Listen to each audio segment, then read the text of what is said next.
Okay, sorry, I was dancing. Just love the music. I need to get to the beach. Well, it's good to know that you have recovered. You bounced back. Did I know? What happened? I have no idea what you're talking about. Yeah, that's good. I mean, well, if there's nothing else that music does, if it helps you shift state like that, then it is brilliant. My choice is brilliant. Thank you. Hi, Thank you very much. Hello, Sham. Good evening, Ashok. Good evening to you, Madam Shaw. Very good. So we are a little bit late in starting the show today. Okay. I think we better get into it and, let's get into it. And introduce and bring our guest up to the stage. But before that, over to you to introduce. Okay, so again, just for our guests, thank you all for logging in. If you were anticipating, your heart was palpitating and wondering where we were, okay, we are here. Not a small technical glitch, but we are here. And for the month of March, we are talking about leaders of change. And today we have Akash Mohapatra, right? He's the Managing Director and General Counsel for Deutsche Bank also. And it is very, very interesting to hear his stories. Yes, I know that today's topic is about designing equity in mental wellness. But to me, it is not just about the mental wellness. It is about how he was a change catalyst, right? And what are the lessons we can learn as a change agent, right? And learn from him what he did. So let us bring him. Oh, he's already here. Right. Yes. He saw my show. He saw my show. That's my intro. Hi, Akash. How are you, sir? Hi, I'm well, thanks. Thank you very much for having me on your show. Thank you. Your pleasure is ours, Akash. Thank you for being with us. Thank you for joining us in our pre-show chat and also coming in early and giving Ashok a heart attack, which is good. I think it's good for his system. He's too zen sometimes, because he talks about the agility, so it's good to see him put that into practice. And how are you doing, Akash? I'm glad that the audio is working now. It is working brilliantly. Whatever it is that you did, magic. So we're going to dive right straight in. And Ashok, did you tell our viewers what the topic is for today's show? Yes, I shared that it is about designing equity in mental wellness. Yes, right. And it was very interesting, Akash, because Ashok and I were having a discussion between these two terms, right? Two sets of terms. One was equality and equity, and mental wellness and mental health. And mental well-being, right? And both of us were looking at it, and we decided that equity it fits what your intentions are. And I'm not going to give away the plot. I'm going to get you to tell us this, the story behind it and the plot. And it is mental wellness because it's more encompassing. It's more overall, more wholesome. It takes into account a lot of things. So maybe I'll start off yes, please. And get the ball rolling. So Akash, you're strong. I mean, no one who's going to hear you is going to deny the fact that you are a strong advocate for mental wellness. What's your motivation? I would, before going into my motivation, throw in another jargon into that: mental Oh, wellness, mental health, and maybe mental fitness. very Yeah. nice. So, Nice. Yep.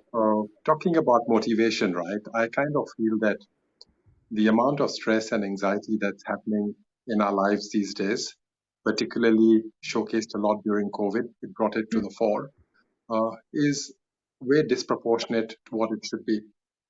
And it is very possible to lead a much fuller life where we have more balanced wellness for ourselves. And I think that's a big gap. I think the rat race that we are in, the materialistic world that we are in, and the constant strive for excellence, the constant strive for materialism puts too much pressure on all of us. And I think that leads to some of the problems that emerge. Now, that's not the only aspect, right? Because obviously there's a medical aspect, a chemical aspect to some of the issues that come through. So I got drawn into this whole field of mental health a couple of years ago, about 5-6 years ago, when a colleague of mine in the legal department committed suicide. She was hale and hearty and at work on a Friday, but didn't show up on a Monday. And all the things we felt which was reasonably required to support her was all happening, but could never figure out what went wrong on that day. And it made me realize that we don't know enough about the topic. And how did we miss the science? Or could we have done something differently? And I felt that it was very important to create more awareness around this topic and to have more engagement, because often we are the ones who first come in contact with our families, friends, and colleagues. It's not the specialists, right? The specialists come in later when someone goes to them, but we are the first point of call. So to create more awareness around the topic of mental health, we can make a difference. Maybe we can save some lives.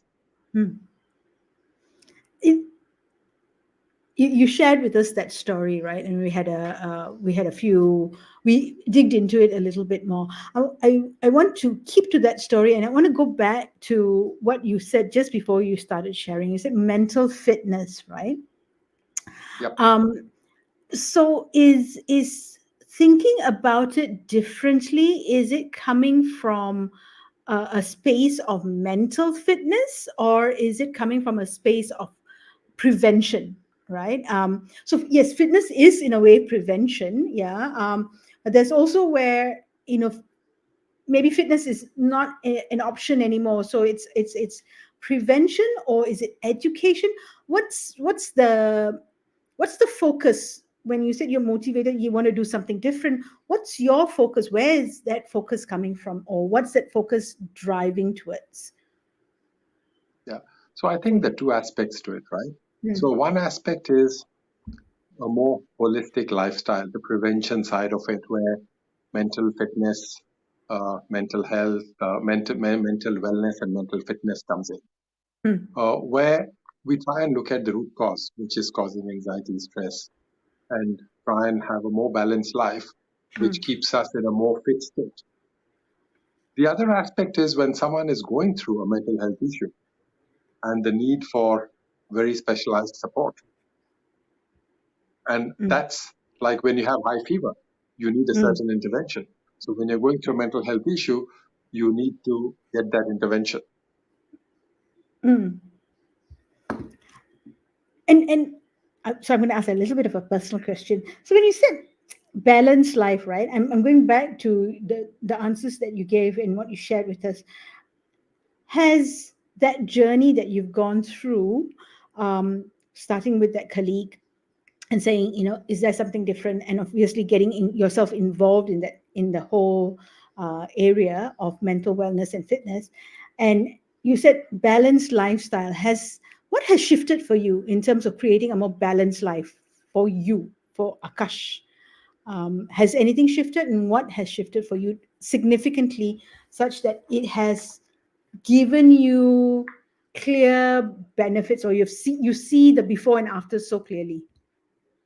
Yeah, I think for me, there's just been a lot more awareness around the topic, and a bit of a realization that one cannot do everything. One cannot achieve everything. One has to try and identify what's important in our lives and pay more attention to that. And it's something I continue to grapple with because I have dipped myself into various different areas, whether it's work, whether it's mental health, whether it's community work. And for me, it's all about now trying to find the right balance and trying to stick to some areas which is important to me and to be able to say no to others. I think that's a very huge problem we, particularly as Asians, face, an ability to say no. And it's perfectly okay to say no. Yes, it is. It's better to say no rather than say yes and do nothing about it. Yeah. Or say yes and then burn out, right? Or keel over because Exactly. right? Because you can't take it. It's just kind of like beyond your limit. Ashok, I'm going to hand over to you because I know you're dying to ask the questions. Okay. Okay, so number one, thanks again for talking about mental fitness. I think I'm going to just use mental fitness for today's I conversation. can't hear you, Ashok. You can't hear me? Can you hear me now? Yeah. You can. A bit better. Can you say something? Something? Can you hear me now? Can you hear me loud and clear? Yeah. Okay, all good, yeah? Yeah, all good. Okay, great. Okay, so I'm going to focus on your mental fitness. I'm going to take it from there, and I like what you mentioned that there was certain self-reflection, and one of it was that you can't do everything, right? And there are times you need to know how to draw and find the right balance, and even say no, right? So there are two parts that I'm going to ask you a question. The first one was when you said you can't do everything, right? Because I also know a little bit of a backstory where you shared with us the last time. You said because of what happened to your colleague and because of COVID, right? You felt there was a need to ensure that within the organization that people had the awareness. So what were the systemic drivers in the organization that supported your vision? Because you were not alone, right? Yeah. No, I think from an organizational perspective, and I work at Deutsche Bank, as you said in my introduction, right? I did find that there was a lot of support coming through internally. Nice. Because when we started to drive some campaigns to provide more training, to provide more support, and to enable staff to look after each other, there was a lot of support from the leadership and Nice. from the bottom up as well. It was not in one direction. So when we rolled out some of these programs and when some of our colleagues were struggling, it was a common shared problem. And I think we all rallied together and tried to see how we can figure out the way to proceed, how we can kind of support each other. And we started an employee support group called DB Minds, which came up about 2 years ago. And it had a lot of traction across the organization, our HR colleagues, our leadership, and many of the people in the different departments. There was no barrier about it has to be a senior person, a junior person. It could be a graduate who's playing an active role. Right. And when we rolled out some of these trainings on suicide intervention and mental health training for managers and the like, it was quite interesting to see some of the young people reach out with examples of how they kept a lookout for their colleagues. We had one instance which I remember. We had someone in operations reach out and tell me that one of the colleagues was suddenly not so present on social media, on the chat lines at the work, etc. Right, and they were worried. So they tried to connect, they couldn't, and then one of the colleagues who lived nearby just went in to visit, to check in. Now it so happened that the person was on a social media detox, digital detox, but felt so happy that colleagues were looking out for him. Right. Okay, so what I'm hearing is there was a common shared purpose that everyone is aligned to. Yep. And this was a purpose that not only the senior leadership were involved in, but also from the bottoms up. Yep. Right. And what you did is you created learning opportunities for everyone That's where true. they were aware about that, and you provided them the necessary tools to be aware, True. right? And one of the other things which was quite crucial was in the bank, we have a very strong culture of community engagement and engaging with charities and the like. And over the last many years, we've been engaged quite actively with nearly 3 or 4 mental health charities like Okay. Resilience Collective, Caring for Life, Caregivers Alliance, the Mental Health Film Festival, in addition to various other community charities, right? And I think that's Right. fostered a culture of uh, doing the right thing, of Okay. trying to take care of each other and trying to take care of others in the community. And Nice, that nice, really helped as we tried to embark on this journey on mental health support. nice. Now, Institutionally, sorry, go on. sorry. Go on. Go ahead, So Akash. institutionally, right, you have, when you talk about mental health, there are certain things which has to be in the facilities that are available to people, just like your employee assistance program, the 24-hour helplines for your families and yourselves, the right medical benefit, the insurance coverage, and all of those things, right? Medical leave for mental health hospitalization, the ability to see psychiatrists and get that reimbursed. So all of those things are the basic fundamental, and those we already had. So what we Right. needed to build on was the softer part of creating the awareness, creating the education, trying to fight the stigma, to create more conversation so that the stigma is reduced. What Okay. holds us back often is people don't feel safe to speak up Okay. because they feel that there's a stigma with the mental health issue. Okay. I'm going to We come have to a that flu, soon. we very Right. immediately say, I'm sick, I have flu. Right. But if I have depression, we don't say that. And Okay. why not? Okay. Yeah. Okay. Sorry, Good. you Good. wanted to say something. Yeah. That's right. That's right. Because you've given me a few questions that just popped out to my mind, right? So in this journey where you're working with the organization, the good thing is the organization was supportive. It had a lot of platforms in place for the conversations. Fantastic. Now, in this experience, because early on you said you have to learn how to say no. Was there instances where you had to say no to certain things while trying to make sure that the organization was also fully engaged? Sorry, could you repeat the last part? Was there instances where you had to say no as you were trying to create this awareness and education within your organization?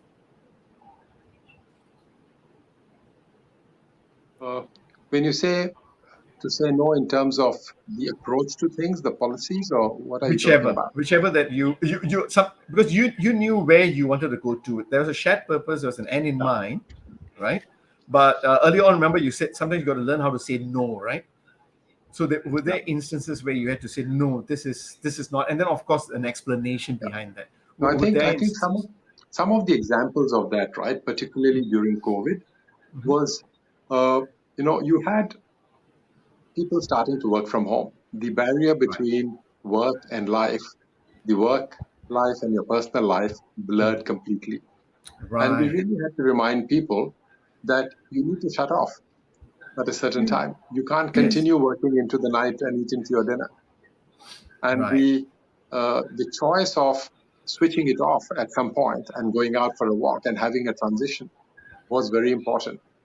mm, So that was one aspect which really came up during COVID times, where we were trying to explain to our people that you need to switch off at some times right, because right, people weren't switching off. right. The the Uh, other thing the other thing which was coming up a lot was people not having the face time with each other, right? Not having to the face-to-face conversation, and that became a handicap. And you couldn't really, as managers, as colleagues, figure out how your peers are doing, how your subordinates are doing. And we had to really insist that people reach out to each other on video, on Zoom, and talk to each other in a more conscious way. You make the effort to have that conversation more frequently as opposed to just exchanging emails. So we had to come in and say, hey, let's reduce the emails. Let's start having more conversations. okay, that's nice. That's nice. And early on you mentioned that you had to work a lot on the softer parts. Can you hear me now?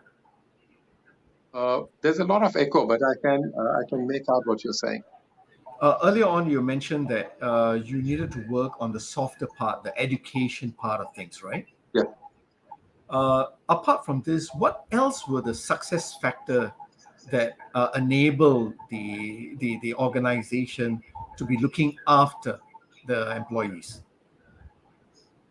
Yeah. I think it was quite crucial that during this whole journey, at first when we started, right, during the COVID time, we at times weren't very sure how to proceed when you saw a crisis, a mental health crisis. And I think that gave us all a shared mission that we need to get better at this.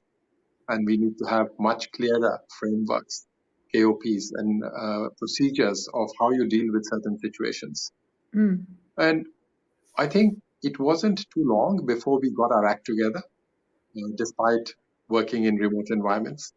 We managed to pull together and come up with very fairly clear strategies on how we'll approach, as well as we were able to communicate that widely within the organization. So as an example, we were able to very quickly, with support from our HR teams, launch training on mental health for all managers across the country. We have 2,000 employees here, and we had training for mental health for all managers. And it was done in small groups by division and department, and in some cases had the entire region for that department join in. And that was very powerful. And we've had follow-up since then. The second thing which turned out to be quite good was, we rolled out training for suicide intervention from a charity called Caring for Life. Keith Chua chairs that, and they do amazing work. It's a half-day training program to figure out how you look for signs of anxiety and depression and suicide ideation. How do you intervene? And you have role play and things like that. You spend half a day in watching a movie and going for dinner. But you spend 4 and 5 hours doing this training, you could potentially save lives. Take a guess how many people attended that training over the last year and a half. So there were multiple sessions, right? Of course, of course. Yeah, multiple. 200. It was close. We were about 120 who did this training. So it's quite a sizable number. And we had nearly 80 people who attended the mental health first aider training over 2 days. Nice. So you were completely spot on. When we combined the two, that was 200. There you go. Good. Yeah, Akash, it's very rare that you hear of an organization that has thought this through the way Deutsche Bank has, right? In terms of not just it's the whole ecosystem that you've thought about, right? And it's almost like it's a culture where mental fitness, mental wellness is not, there's no stigma, there's no taboo. We are in it. Everyone's like bought on into it. It's a commitment that almost everyone signed on, right? And you've got systems in place for support. You are training people. The bank is training people. It's conversations that we have. You can come to your leader and say, this person has gone AWOL for a while. Don't know what's happening. Shall we go and have a chat with this person, look for him or her, right? So it's amazing, right? I don't know how many other organizations or how many organizations have that system or structure in place. But you also talked about two things. One is how it's not just about reaching individuals at the workplace, it's also reaching individuals at the off workplace, the family, with the family, right? It's how not just the colleagues that need to be involved, it's also the family that needs to be involved, right? So there's a part of the equation that belongs outside of the workplace, right? And you've gone and that, I mean, the way it is in Deutsche Bank, there's no stigma, there's no taboo associated with discussions around anything around mental wellness, right? Or not very much or very little. On the other hand, outside of the workplace, it's still something that is a stigma. People find it difficult to talk about it, but you've transcended. You have moved away out of not just the workplace. I'm also going to tackle it where people live, right? The other 50% of their lives, right? And Yeah. tell us a little bit more about that. Tell us, what got you thinking going outside of the workplace, and what are some of the things that you're doing that you're very, very engaged in and you're very excited about? Sure, sure. Mm, So first, just a clarification, right? mm, You're very gracious in saying that Deutsche Bank has achieved so much that there is no stigma and people feel completely safe. I mm, think that's the journey we are trying to aim towards. mm, We cannot isolate what we have in the organization compared to what's in the community. So we're constantly fighting that stigma, and I think there's a lot more way to go mm, collectively. But definitely, I think when I look at the situation over the last couple of years, there's been a lot more speak up.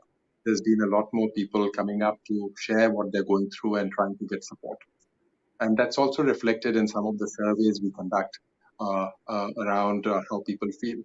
mm, So just wanted to put that out there, that there's still a longer way to go, but I'm quite happy to see the progress we've made. mm, Now, on the outreach part, right, uh, you are right. This cannot be something that can be tackled in a silo, in isolation, in an island. And we've partnered with a number of mental health charities over the last 5, 6, 7 years, or even longer.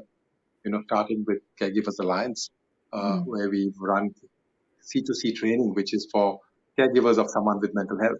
And we've hosted that in our office for the community, not just for our staff, mm, over the last 5 years. We've been running trainings with Caring for Life. And right now, as we speak, there's a session happening today, now from 7 o'clock, on peer support for people who've gone through suicide ideation, have failed in committing suicide, or those who have lost a mm, loved one to suicide. So there's a mm, support group, and again, open for the community. So it's an 8-session training which is going on. And we don't have any staff attending that this round, but we give our space to have that, and we have our volunteers facilitating that as well. mm, Uh, and we've kind of done things like that, right? So there's a couple of our staff who are on charities or mental health charities. One of our colleagues is on the board of Resilience Collective, and we partner a lot with them over many years. And two of us, my colleague Haley and myself, are on the board of the Mental Health Film Festival, which is another mental health charity. I'm chairing it. Haley is the treasurer, and we have another awesome lady, Dr. Jade Kua, who's on the board, and the three of us run it. And we're trying to create conversations in the community using film as a channel for that communication. It's a different medium. And then we bring in about 10 other mental health charities and partner with them and showcase to the community where is the help available. mm, And we held that festival in November in Kalang Leisure Park at Filmgard. And we had a roadshow with 10 mental health charities, and about 100 Deutsche Bank staff attended, and another 30 Deutsche Bank staff were volunteering at the event. And we had a lot of youth from the schools and from the universities and from the polytechnics who were volunteering with us as well. But it was a huge community effort. mm, And what all the volunteers were told is, you're not campaigning or marketing one mental health charity. You're not ambassadors for the Mental Health Film Festival. You're ambassadors for mental health. So you get yourself acquainted with all the 10 organizations who are there.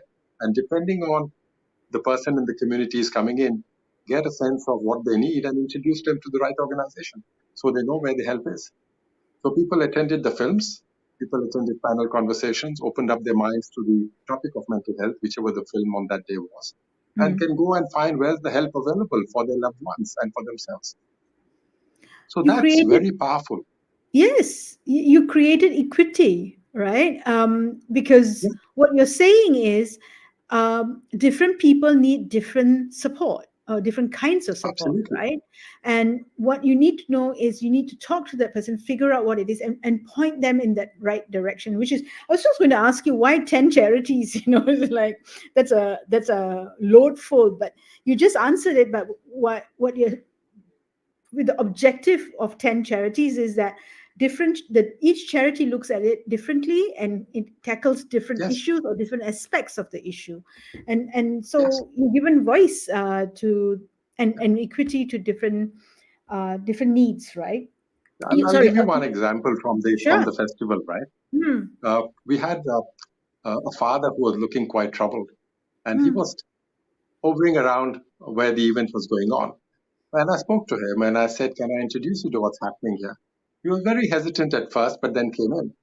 And as we started engaging and he saw some of the things there, he said, "Actually, my son has been diagnosed with severe depression, and we're really grappling, and I don't have any engagement with him." And 2 hours later, he got his son and came back with his son and his wife. And we managed to engage with the son. There was Resilience Collective having a photo story, and I took the son and we walked around and talked and showcased some of the things going on. I told him about some of the films that were going on, which it was about getting support and counseling. And there was a charity there called Shine, and they do good work with youth. So we introduced the son to Shine. And we introduced the father to Caregivers Alliance, who create support for caregivers. And we were able to sit around a table, the staff from Shine, the staff from Caregivers Alliance, having seen the Resilience Collective photo story and the Mental Health Film Festival short films, and sit together and talk about how the father and son could connect and work together. So when I spoke to the son, I said, "What do you face as the handicap when you go to the counselors? How does it feel?" And he said, "Sometimes I don't feel connected." I said, "Then you go see someone else." And I said, "Is your father very keen to know what's going on in your sessions?" He said, "He is." I said, "Are you okay with that?" He says, "I'm not." And I said, "Have you told him that?" He said, "No." And when we sat down together, we set out the ground rule that you will not interfere in what the private conversation with the son and the counselor is going on, and they will come to you for help. And the son completely agreed to continue to see the counselor. The father agreed to get help from Caregivers Alliance. And it was magical that you can get 4 organizations with their different offerings and you bring it together. Yes, it is. It's also labor intensive, isn't it? It is, but there are so many people who are willing to help and support that it is, once you start with something for a good cause, the support just comes in. Yeah. Akash, sorry, go on. So there's a bunch of us heading off on a cycling trip, Yes. 500 kilometers Yes. to Malacca and back. And we are raising awareness and funds for the Mental Health Film Festival. It's called Cycling for Mental Health Conversations. So there's 10 of us going to Malacca. Another 4 or 5 of our friends who are coming in as support. There's another team which is going to Taiwan. My colleague Bernd Stark and a team of cyclists are going to Taiwan to do another 500 in April. And we've looped in a whole bunch of cyclists in Singapore under Strava. We've run a campaign called Cycling for Mental Health Conversation. Then cycling from different cycling groups are joining in. And as we cycle, they share their stories of what they're going through and how cycling and the routine of that, being out with friends and new friends and having a routine of being in the open is helping them in keeping their sanity. So, the support just started pouring in as we went on this program. There were other groups who'd organized a similar trip before. They just gave us their entire know-how, the routes, the various stops where you go, and all kinds of things. I met someone in Decathlon, a mechanic, and he said, "I'll ask my friend if he can give a support vehicle." So we discussed. And at the end of it, I said, "How much do you charge for a support vehicle?" He said, "No, you can just take my car for free." I've never met the guy. He's offered me to take his car and go. And that's the magic about when you try to embark on something good, the help starts pouring in. Yeah. We're aiming to raise $100,000, and the campaign is live on giving.sg. And over the course of the next couple of weeks, as we go there, I'm quite confident we'll reach that. Even before we started the campaign, $65,000 is committed. We now have to just bridge 35.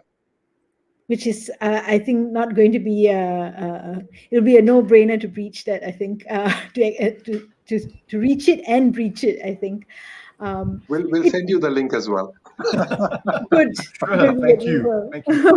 Akash, one thing interesting I noticed from the organization that you're speaking, and also in the community outreach, I see a central theme. It's about the conversations. Yes. And that keeps coming out and out all the time, whether it's in the office, right? Interaction, conversations. And yes, you try to use different mediums. Now, and you also talk to a lot about stories, right? Yes. Now, there must have been at some point of time when it just connected to you and say, you know what, this is the most important, the safe way of holding conversations. How did that come about, that realization that you have to focus on the conversation itself? See, at the end of the day, it's all about human relations, right? And trust and feeling safe to speak up to someone. And sometimes when you're in a dark spot, you just need to be next to someone who cares for you, who you can trust. And there doesn't need to be any spoken words. Hmm.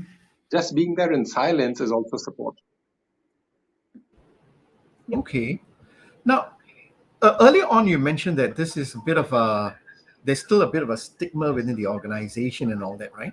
So I'm just going to say this is a little bit of a taboo topic still, right?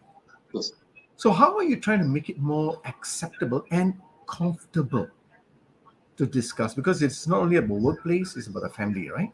So Yep. Yep. Yep. just let's look at the family and workplace, because I remember you mentioned last week when we met together, it's a joint responsibility of the Yes. organization and the family. So how are you trying to make this taboo topic a bit more acceptable and comfortable to speak?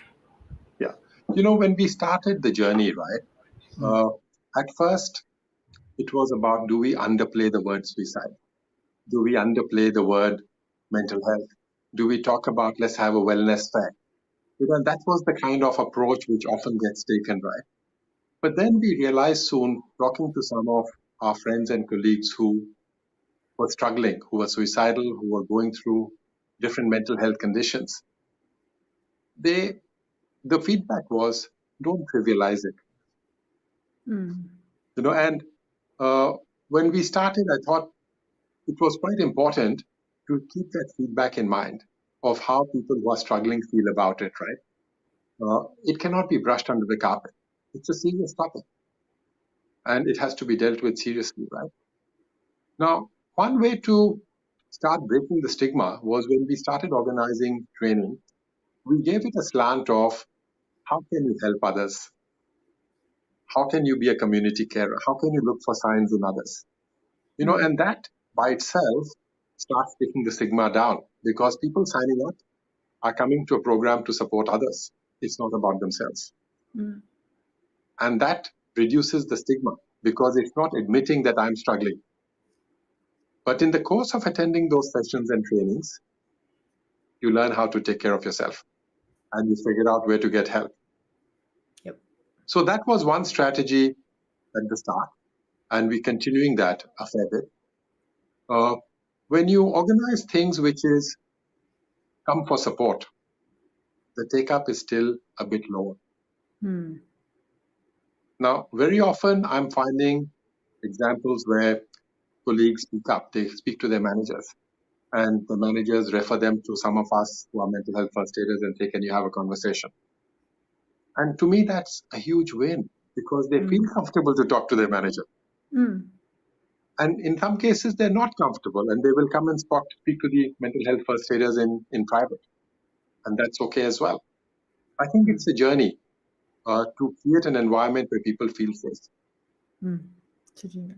Now, at the same time, there is something fundamental in the way businesses are run, where you need to create a certain amount of pressure to succeed. Okay. Now, the important thing is where do you draw that line? What is the healthy level of pressure and stress versus the unhealthy level of stress and pressure? And to be able to distinguish that, and for managers to be able to understand where that line is, and it's not easy. Yeah. And for us to speak up and say no when we feel the line is getting crossed. Nice. Nice.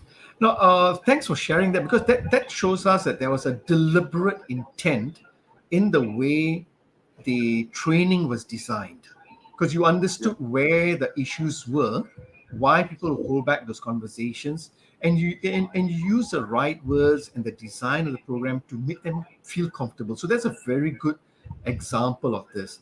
Now, That's right. you mentioned something. This got my ears straight away. You said mental wellness first aiders. Yes. Can you tell us a little bit more about what is that function, and does it mean it's only a leader who can fit in that, or how do you all select mental health first aiders? Okay. So there is nothing about seniority in that. It's all about intent.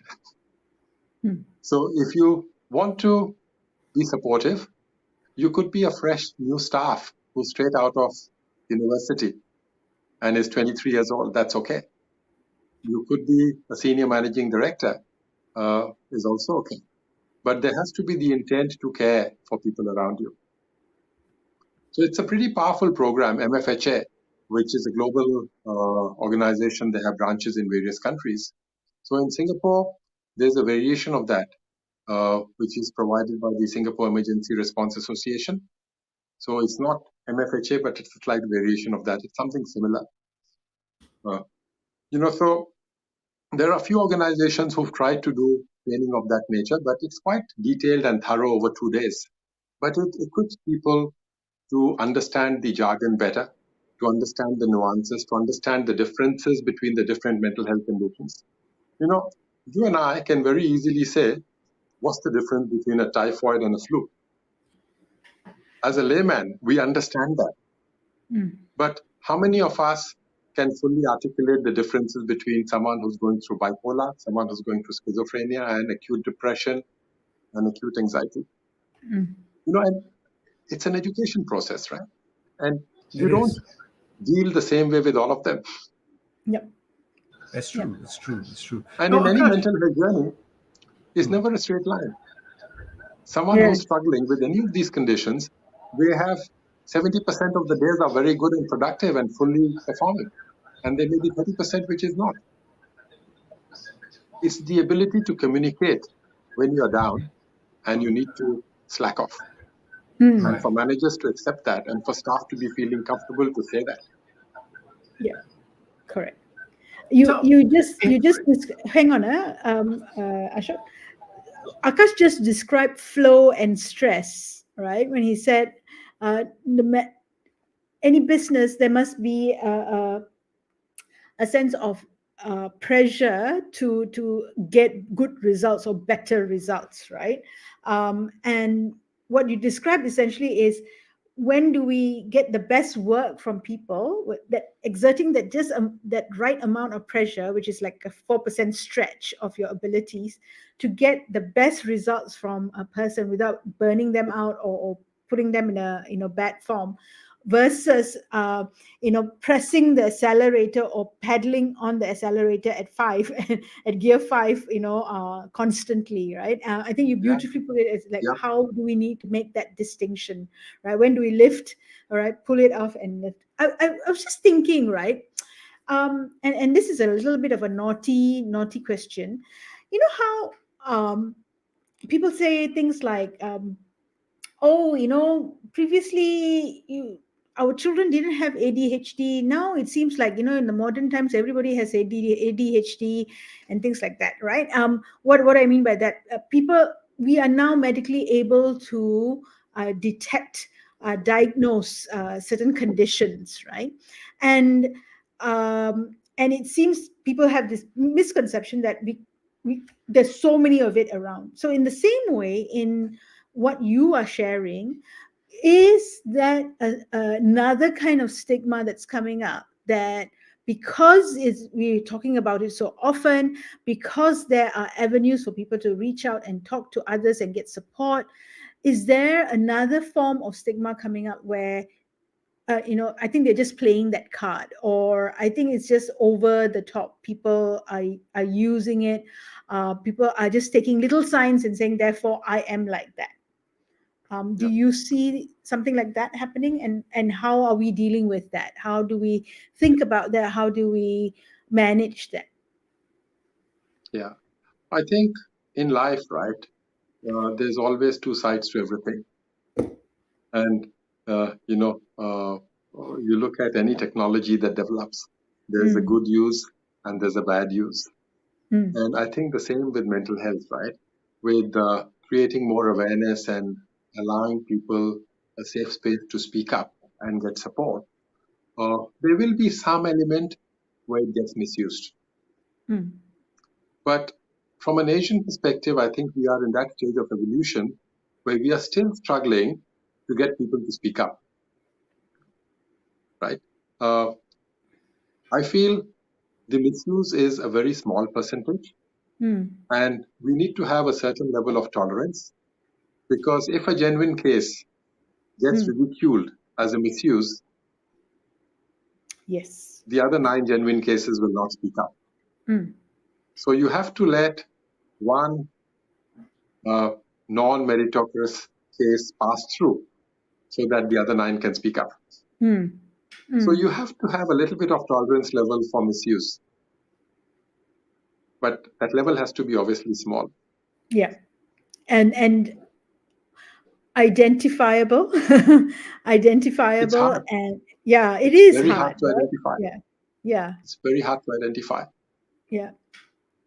And until it is to a certain level where you can say, okay, this is misuse, right? At the onset, it's difficult.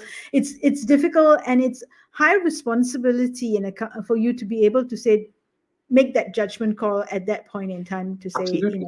yeah, Absolutely. right. And when you create support for a colleague who's struggling, sorry, Ashok, you want to say something? Yeah. So when you create support for a colleague who's struggling and you give them space and you give them time off, the stress has to be borne, the burden has to be shared by the rest of the team members. Yeah. So we cannot ignore them. So we need to figure, how do we support the rest of the team and not just the person who's struggling? Because the rest of the team are in the space of being caregivers in some way. So we need to educate them, train them, and at the same time, if needed, get temporary support to come in the form of contract staff, temporary staff, or just look at the workload and see what are the things which, Ashok, you asked earlier about saying no. Just looking at the team's workload and seeing which are the tasks which can be said no to for a period of time. Nice. Prioritizing the important stuff versus the routine reports which are produced because they are produced. Akash, I can see, there are certain frameworks that you have put in place with the organization, but I can see that when you speak about this, it is something that is so important for you, right? Even when you talk about your charity outreach and all that, you brighten up in different ways. Now, what are your personal lessons that you have learned? What are some of the painful lessons and the powerful insights that you've got in this journey? See, to me, one insight that's come through is we must never shy away from reaching out and asking someone how they're doing. Because our silence could be the cause of someone else's tragedy. So that's one very important aspect, right? Sometimes I'm in the lift coming up to my floor and I feel someone is looking very down. I'll just start a conversation with them, go up till their floor, and just try and ask how they're doing, what's going on, and maybe ask them out for a cup of coffee. And sometimes people open up. And if more of us do that, we are in a much better world. Nice. Very nice. And any painful lessons that you picked up?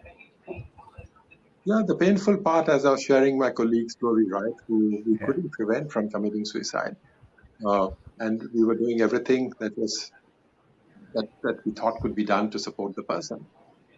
And this colleague was actually helping me organize a mental health conference at that time. So we were organizing one such conference in the bank. But, it's painful when you see that despite all the efforts you make, sometimes you can't make a difference. And I think that's quite important for us to accept, that we can try. We cannot always succeed. Okay. And I know you spoke about a certain level of stress, pressures are important and all of that. So are you also trying to help the industry you are in? Because it is a bit of a pressured industry also, right? It is. Right. So are you Uh, trying to help out also there? yeah, we are. We are quite involved with certain initiatives at the industry level. So Okay. there is, you must have heard about Anthea Ong, the NMP, Yeah. and she's a massive advocate of mental health, and she started an organization called Workwell Leaders, and we've been involved with them from the start. And we're bringing together the C-suites of different organizations and the HR leads of different organizations on a regular basis uh, for conversations, for breakfast sessions, lunch sessions, quarterly learning sessions, and the like, to share across organizations what are the best practices that we are seeing, Hmm. what are the issues and challenges we are facing, and to create that at the top level, right? Is very powerful because it's creating awareness, enabling the leaders to take away what they're doing well and what they're not doing well. And sometimes certain easy wins emerge from it. Someone has implemented something and you can go and replicate it across different organizations. And that's very powerful. So I volunteer with the organization with Workwell Leaders to facilitate the quarterly lunch sessions with the HR leads, me and Kareen from Otis, and another lady from NUS, uh, Catherine. We kind of help lead that, and there's another colleague from Nomura.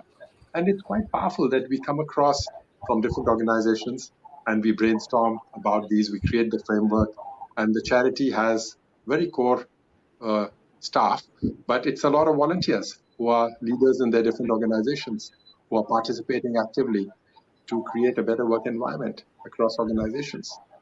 Right. And how have you seen all these initiatives, whether in your bank or in the industry, maybe not so much in the industry, but within the organization itself? How have you seen performances improve or relationships? Because I don't know whether you've been measuring the results, but I'm sure observations you would have seen or you've heard of stories of better relationships or better collaboration. No, I think these things are sometimes a bit hard to measure because Yeah. a lot of these stresses people go through is not public. Uh, Mm. but with the stuff that we do in Deutsche with mental health, with the community engagement, with the CSR, and very active level of engagement by our staff. I think nearly 20-30% of our staff are engaging in volunteer activities. And we have about 10% who are trained as mental health aiders or suicide intervention specialists, which is a large number for 2,000 people, having 200 people trained in that. I feel it leads to a lot of people staying in the bank for pretty long tenures. Sometimes people leave and then after a couple of years they come back. And we've had situations anecdotally, right, where I've spoken to many colleagues who come up and talk about offers they have from other organizations. And sometimes it's a hard choice to leave because they feel that their flexibility and support they get in terms of doing things in the community beyond the day job as a collective of colleagues, uh, Hmm. that's a very powerful retention tool as well. And there have been cases where colleagues have shared with me that I have this offer, I'm in the dilemma whether I leave or I stay, and they decide to stay. And sometimes declining 20-30% increases in pay. Hmm. So I think it It's makes a difference. It makes It yeah, good it does, business it does. does, sense. and It and that's a does. powerful story. That's a powerful story because you're right. Some of these initiatives we don't measure in terms of dollars and cents, but these are the stories that tells you that the culture they are associated with the culture they enjoy what they do, and they know they're being cared for. It's subtle in its own way, but it is in your face in many ways also. Sorry, Yeah. Sham, you're going to ask a question. Yeah. I was going to ask a question. Just kind of think of how the people who listen in and watch, right? And the target that we are looking at, we are focusing on our leaders, right? What you shared, Akash, is what at the organizational level, um, these are the benefits. So this is how the organization thinks about the effort, the time, the money that's spent in promoting this support, right? Now, from a leader's perspective, if the leader is listening in and listening to you and saying, well, obviously it's easy for, maybe it's easier for him to do it. It's easier for Akash to do it because he's in a senior position. He's got access to the power base, right? His level, his sphere of influence is a lot broader, right? For him to do this, because you're obviously very passionate about it, not just at the workplace, but also outside of work. It's almost like it's your whole being, right? That's you. So, and you've shared all the benefits of doing it, and why we need to do it.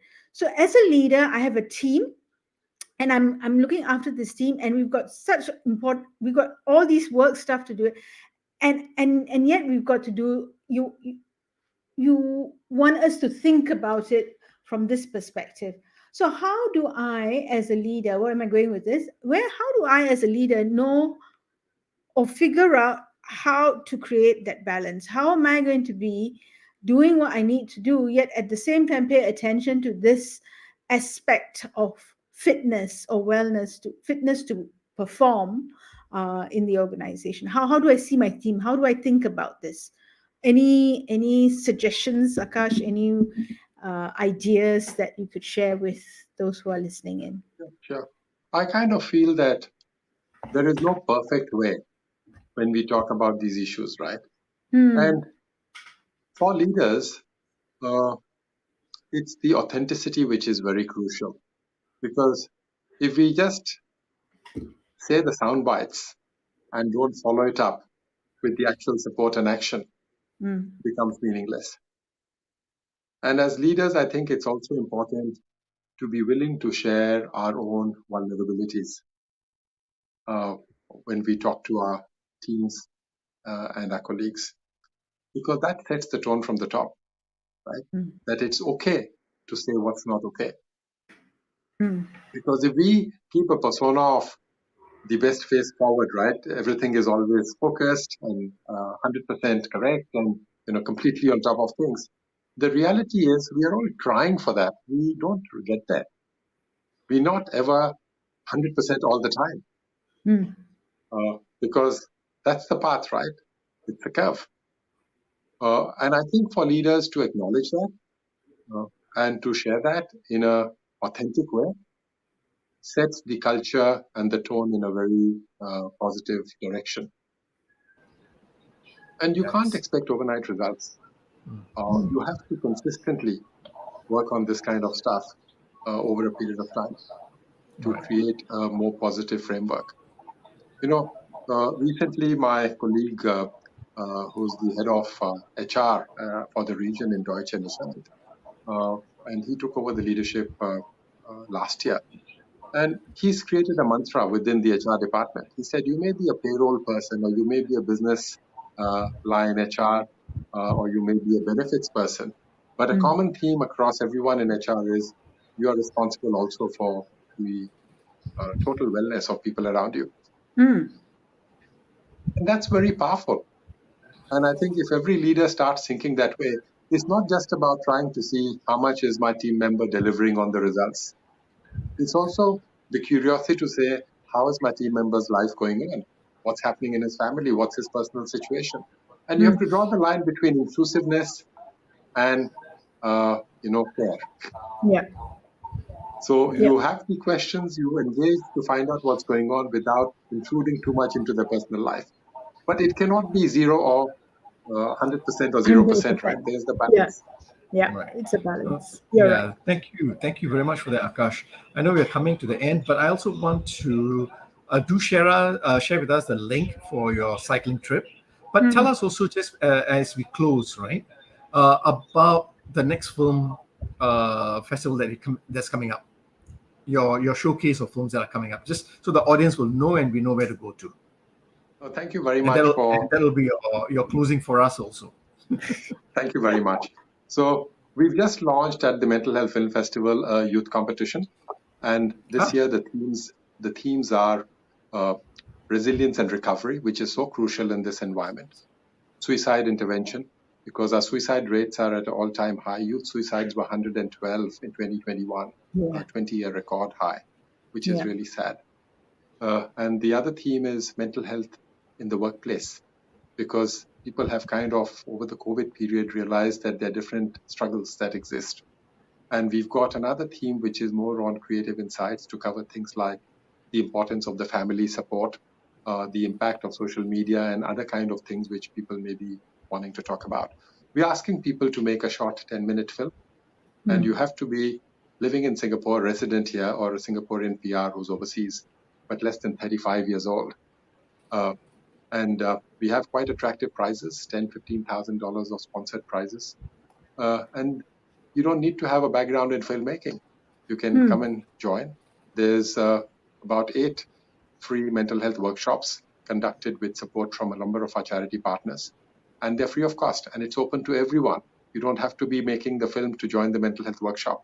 So if you are listening in, look for the Mental Health Film Festival and look for the workshops and sign up for some of them. Very powerful workshops. Some of them are filled up already. And then there are workshops on filmmaking. Infinity Studio, Freddie, who runs that, he's offered his studio for conducting many of the trainings. And he's doing it pro bono to support the cause. And the youth who come in to make these films and need guidance on how to do it, they will get that support. You don't need heavy equipment, just a camera is enough. So I would encourage people to look out for this. You have from now till July to make these 10-minute films. You get your children to sign up, you get your younger colleagues to sign up, and come and attend some of these trainings, even if you're not making a film, and find out about where all the help is available. Yeah. And Akash, send us a link also, because when we post up this video, right, we would like to put up those links so you can spread the word as much as possible. And I like the fact, no worries, because Akash, you live, breathe mental wellness. From a family to workplace to community outreach, you are authentic in all the way. You are so immersed in it, and you're doing a fantastic job. And I like the fact that you think through the frameworks of what needs to be done within the organization, within the community, within the family, and you're bridging it all together to help make everyone's lives better. So for that, Akash, thank you very, very, very much. No, thanks so much. I think not possible without the support from the family. My wife and son are with me as we go through this journey. When I was narrating to you some other stories where my wife would say, just bring the person home if they're struggling, and she throws open the home for that. And that's Manali for you. But not possible without that support. We can't do any of these things alone. Right. But really appreciate the opportunity to share and for doing the shout out for the different causes that we are talking about. Thank you. And we need to thank you for giving us your time to talk about equity in mental wellness. That's I think it's a very important thing and a very important angle that you talked about, right? I'm going to make a special clip just for the last bit where you did the shout out, and then I'm going to post it on LinkedIn. So I committed on air already, so I have to do it lah. Thank you very much, Sham. She's just committed to doing a clip and putting it out for you, Akash. Thank you very much. That's wonderful. Do that because like Ashok said, you live, breathe, and everything about you talks about what you mental do. fitness. So I think it's my contribution or our contribution to your efforts. Thank you very much for joining us. Have a good evening, Akash.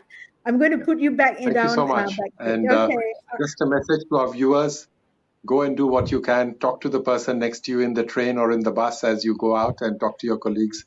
I think that human touch is something we should never forget. Don't feel shy of asking people how they're doing. Thank you, Akash. Thank you. Bye-bye. Bye-bye. Right. Wow. Fantastic, isn't it? Yeah. And it's a reminder that human interaction, those conversations are extremely important. Be purposeful.